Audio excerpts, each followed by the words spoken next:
Welcome to Stache Sports episode 57.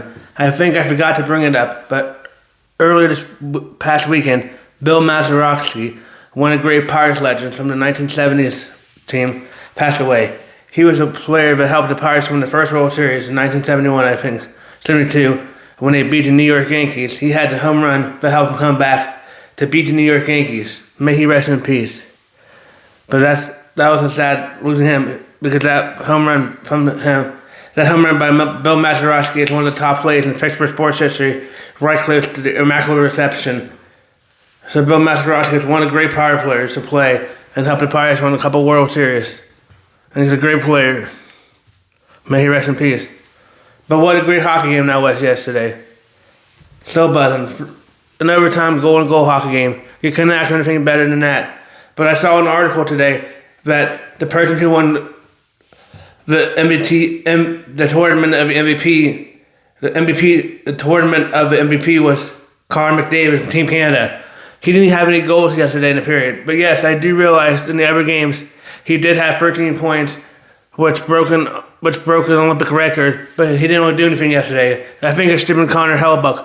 Connor Hellebuyck had a great save percentage in all the games leading up to this game, including last night. He had his best game yesterday, and they should have done it after the game, like they do everything, like they did Super Bowl MVP and voting for that in the end of the game.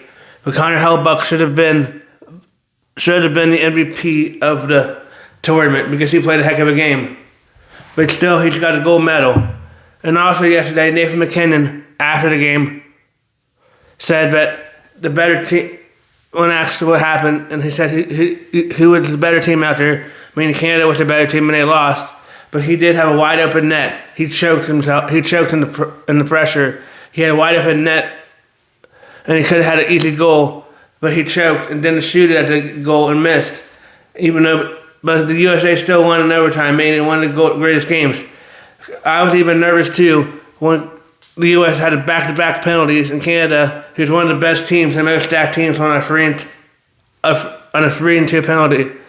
On a 5-on-3 penalty, meaning they had 5 players and the United States had 3 because 2 of them were in the sin bin for causing penalties. I thought since they were the best team, a 5-on-3 that late in the game was going to help the United States, was going to help Canada win. But Connor Hellebuyck had a couple amazing saves and they were able to get out of the zone and have a great penalty kill, which was great for the United States to have, because that was not a good sequence to have it when Canada was leading the whole game of shots.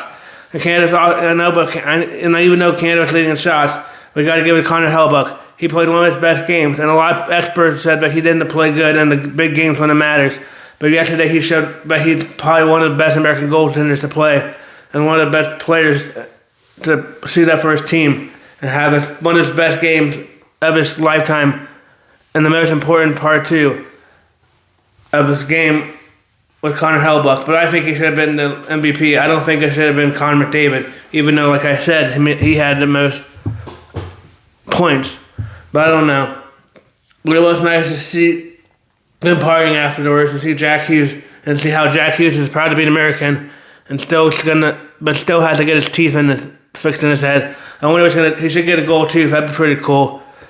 But he has to get his teeth fixed now because he got his teeth checked out. But that's another thing about Jack Hughes. He's a tough cat.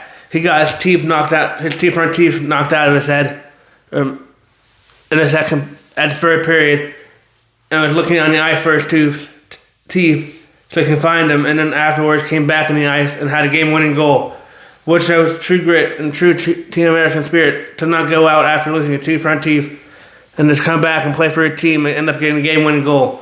But that's probably one of the best games. You'll definitely remember that. That's one of the top games too, like the Miracle on Ice. So definitely remember that game. You definitely remember that game from the beginning and know where you were watching and how you watched it. That was one of the great hockey games and great games. I know it's going to inspire a lot of young people everywhere to want to play hockey, and all these Olympics are going to inspire people. It was a great Olympics this year and a great way to finish off with a great hockey game going overtime. I know people are complaining about a 3-on-3 overtime, but with a superstar team, I kind of like the 3-on-3. It makes it go a little faster. It makes it easier for them to score, maybe, like the United States did. They could have had 5-on-5 for 10 minutes, but maybe that goes longer. Who knows how long that goes, or maybe it's the same way. But it's more defenders on the ice to try to defend them so they can't have a breakaway they can't have that many breakaways like Hughes did to have a game-winning goal by a pass by Wenzinski. But I'd like the 3-on-3 hockey rule. I like it better than the shootout, where they have to go 1-on-1 against the goaltender. I think it's more entertaining than that. I like the 10 minutes though. I think that was good. I like the 3-minute or 3-on-3. I think it's good with all the superstars, especially when you want to see it. It makes it more entertaining and makes it go a little faster. It's like how they, in baseball, how they get to put a ghost runner on base to make the extra innings go faster. It makes it go a little faster. But it was a good game, even though Canada still did good to get silver, but it was a good game for the United States. I finally get gold since 1980 and finally get that off the chest.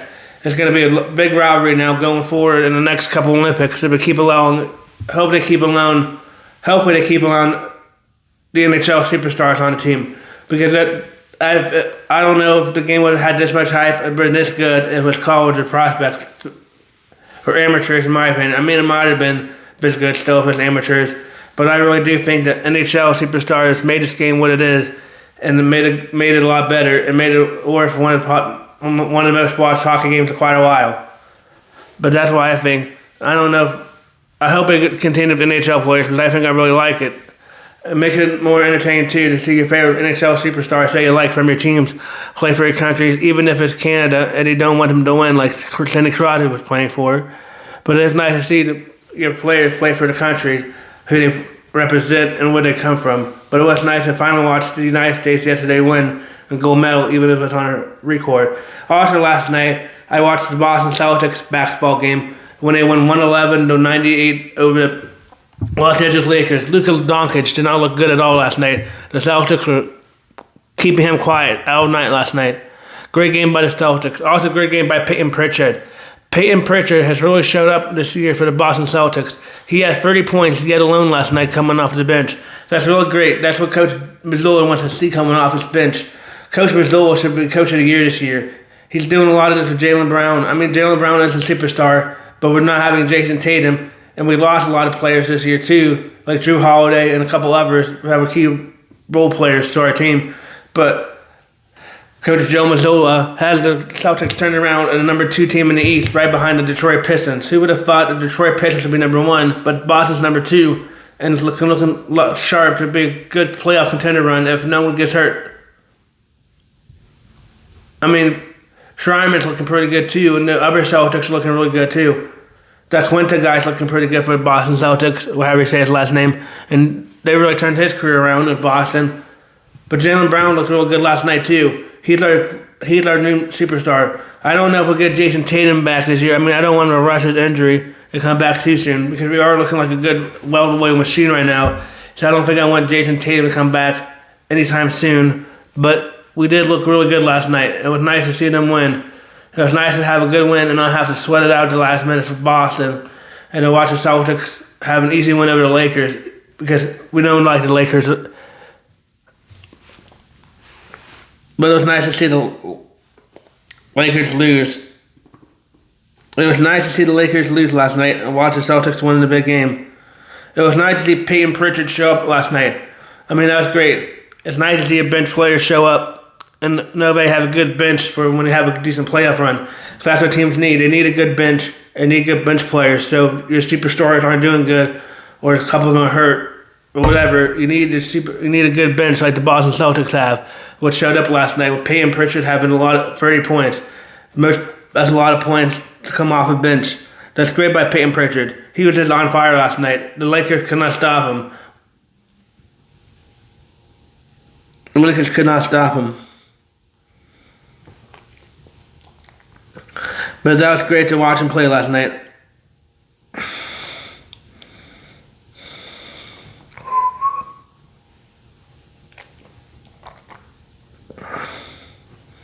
LeBron James had 20 points last night, but did not make much of a difference. Luka Doncic had 25 points, but didn't make much of a difference to their team last night. But they're the only people that had that many points. Quinta had 10 points for the Celtics. Derek White had 12 points. Jaylen Brown had 32 of the points. Peyton Pritchard had 30 points off the bench. and that's why the Celtics won. It's nice to have a bench player to have 30 points off a bench. You need more players and a couple players to have a lot of points in the NBA to win. But the Celtics won 111 and 89, going the first 7-19 overall at 19-10 away. They're looking really good. Hopefully they can continue winning. Also last night, the Thunder beat the Cavaliers 121-113. The Thunder are looking like a team that could repeat this year in the East. They won last year and have a really young team with SGA and the company, and they're looking really sharp. They might have to worry about the San Antonio Spurs or the Minnesota Timberwolves, but they could be one of the teams to beat. The Atlanta Hawks won last night 115-104. The Raptors beat the Bucks 122-94. The Warriors won. The Pacers and the Mavericks. The Mavericks beat the Pacers by 4 points, 134-130. The Hornets won 129-112. And there's more game. The Magic won 111-109. That was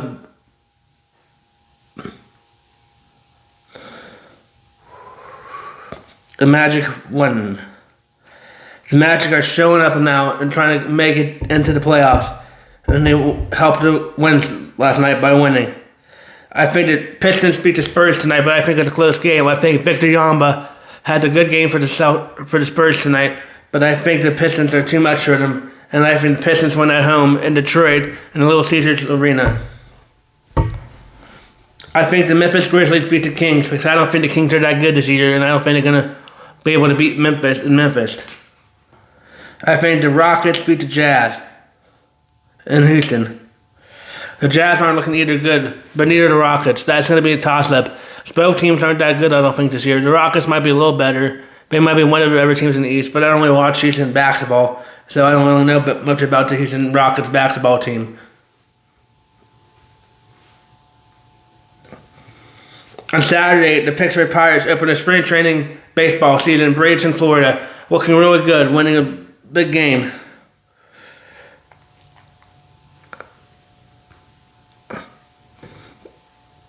Winning a big game against the Baltimore Orioles, 8-2. That's nice to see them winning. I know they have split squads sometimes in baseball since they have so many people and they're trying to see who can make the roster and what they have in the minor league system. And they have split squads, so it's like some Pirates might be playing the Detroit Tigers and the split squad might be playing the Minnesota Twins or whatever. I know they did that, but the first game I think they had most of their starters playing, a lot of players playing, and they won 8-2. That's nice to see. Hopefully they can do that when it counts in the regular season and have all these super hitters that they got in the offseason look really good and make a run for it. I think it could be the very best team in the division this year, behind the Cubs and Brewers maybe. I don't know about the Cardinals. I think the Cardinals are rebounding this year. Or rebuilding, and I think the Reds could be a sneaky team and maybe sneak up on the back and the end of them. But I think the Pirates are going to be a good team this year if they can stay healthy and all the players that they try to get, like Reiner Harn, Brandon Lau, and Ozuna can hit like they are known to, and the reason they got them. But we'll see. But they won the first game 8-2. 8-2. So that's a high-scoring game, and a couple of good players had a couple of the new players had a couple good hits, like O'Hara and some of them. I didn't watch the game because I don't know how to get to the spring training games, even though I pay for the Pirates. I can't watch it, but I don't know how to get to it. But they won 8-2, so hopefully I can continue. It's going to be interesting to see what Connor Griffin and some of these younger guys can do in the spring training game when they're playing against actual teams and not just playing against batting simulators or practice. Connor Griffin's probably the most name watched, but also Bubba Chandler, he's a pitcher. He's another name to be watched in the spring training, and so many more. So hopefully they can bring him up. Maybe Jared Triola might show, but he can hit better now in the spring training. Hopefully he can, because we need a good first baseman hitter, and Jared Triola didn't look that good last year. I really do think we need a first baseman, like I keep saying in all these videos, but we'll see what happens to that. But the Pirates looking really good. They've won 2 games so far. They're not looking good today against the Yankees, but the Yankees have a decent team.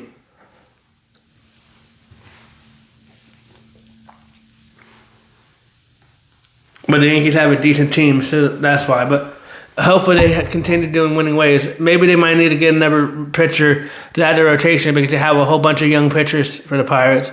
But it might be nice to get some veteran presence in that pitching rotation. But who knows? We'll see what I trust what the Pirates are doing right now. They actually are making a lot more noise this offseason than they had for quite a while to try to help Paul Schemes before he leaves us.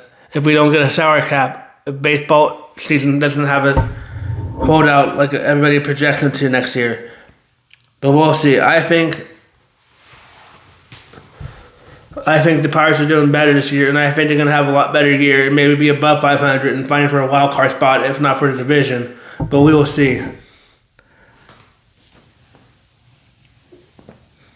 I got North Carolina over Louisville tonight. That's going to be a good game. It might be back and forth. Maybe North Carolina might lose again because North Carolina's been on a little schedule of late to teams that are decent. So maybe they might lose again, but we'll see. I think North Carolina bounces back tonight and wins.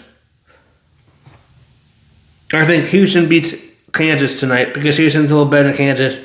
But maybe Kansas surprises them. Kansas is no team to be messing around with. But I think Houston just has the edge tonight. Boom, boom. I think the Houston.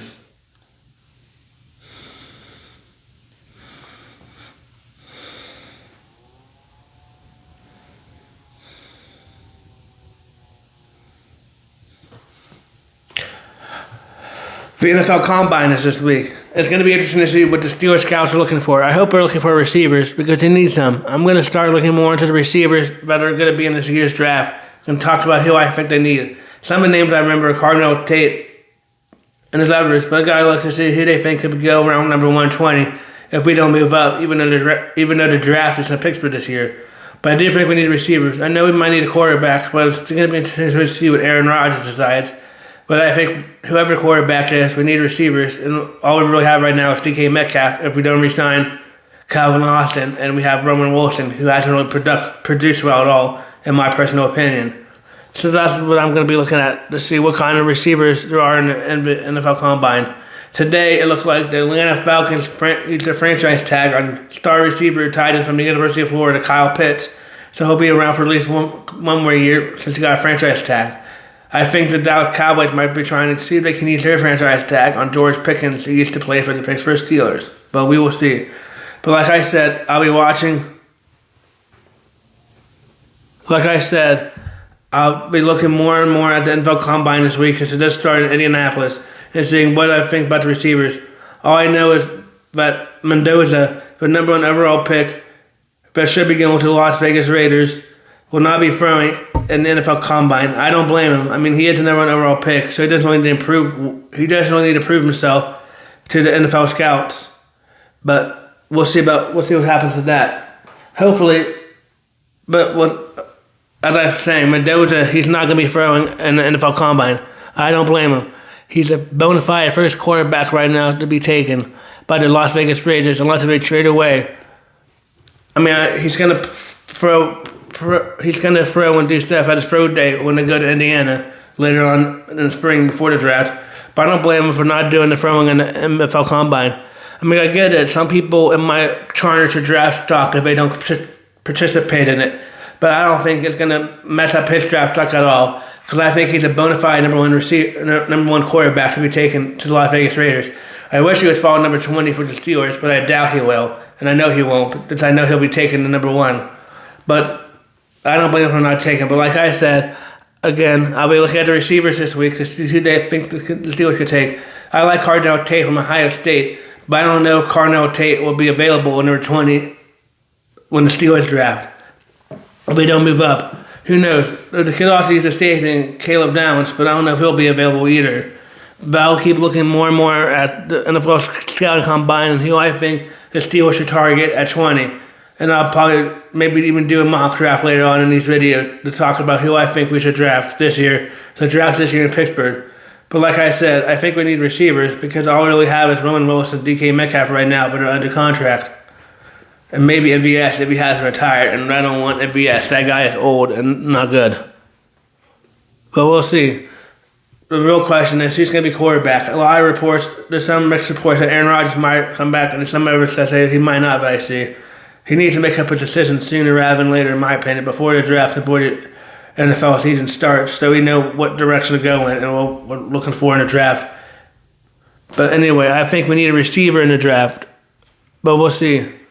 I'll keep looking up the draft and let you know.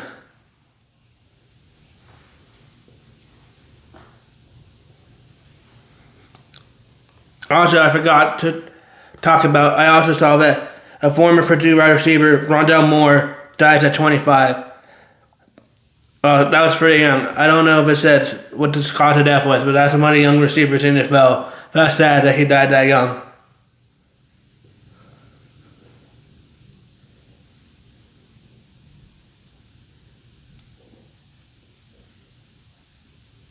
But that's sad. Rest in peace, Rondell Moore. You're a good receiver. But that's all the NFL news. And I'll look to the NFL Combine later this week. I think we need receivers. So it'll be interesting to see whatever receivers that they think could be number 20, taking on number 20. But I think the Steelers need to draft the receivers because we need more help. We need somebody opposite of DK Metcalf to relieve the pressure of DK to have him be a true number 1 or a true number 2, like we're paying them. But we'll see what the Steelers do. But thank you for watching Stache Sports episode 57.